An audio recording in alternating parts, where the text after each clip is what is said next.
Hey guys, you wanna make some great pizza at home? Let's do this. A few basic things you need to do. Put your baking steel in the oven, preheat for 1 hour at 500 degrees.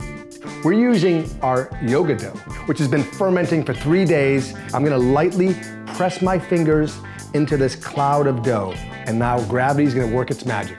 We take our peel and we use flour, and we use semolina flour.